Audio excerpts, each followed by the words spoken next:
again, all my little friends out there. It's Mr. Tim again, and I've got baby Anna with me again today just to remind us of what we've been learning about the past several weeks. We've learned that God loves babies, and He loves mommies and daddies too. Do you love babies? Do you love mommies? Do you love your daddies? Yeah, that's great because they make up a family. When you have a mommy and a daddy and a baby, that makes a family. And that's what we're going to talk about today, how God loves families. So I'm going to put baby Anna down over here. And I want you to take a look at these pictures. Who can find the little boy? Do you see him up there? Can you point to him? He's part of a family. Who can find the mommy? Where's the mommy at in those pictures? She's... And mommy's part of a family too. Who can find the daddy? There's a daddy in one of those pictures. The daddy is part of a family also. And where are the grandparents? Can you point out the grandparents? They're the older looking ones. They have gray hair like me, although I'm not a grandparent. They are part of a family too. Who is part of your family? Can you name all the people in your family? That's hard to do, isn't it? I'm glad that you're blessed with such a nice family.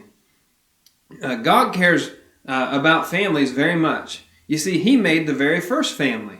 Remember how we talked about how God made the first daddy? His name was Adam. And how God made the first mommy, and her name was Eve. They were married and had children, which made them the first family to ever live on the earth.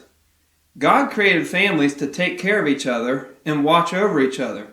And God created families so that there would be daddies and mommies to teach their children to follow God. Today, our Bible story comes from the book of Ruth, which is in God's special book, the Bible.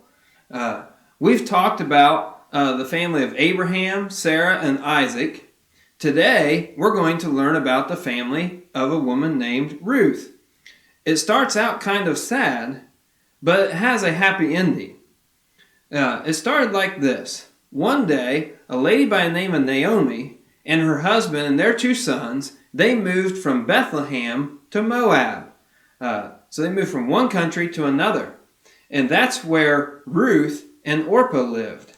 Not long after moving there, Naomi's husband died. And all she had were her 2 sons. That's really sad. But Ruth and Orpah married Naomi's sons, Mahlon and Chilion. Those are some funny names, aren't they? Then another sad thing happened.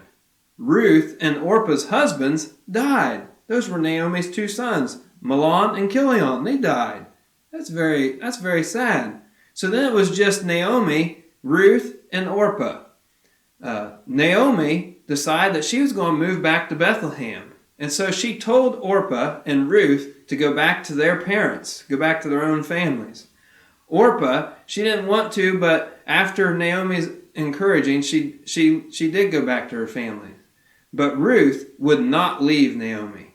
She knew that Naomi would need her, and she wanted to stay with her. So Naomi and Ruth went to live in Bethlehem.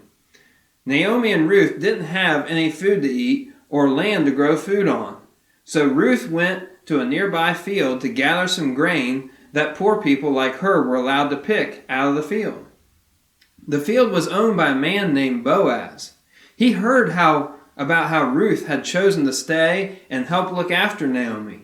And when he saw her, he liked her and gave her more grain to share with Naomi.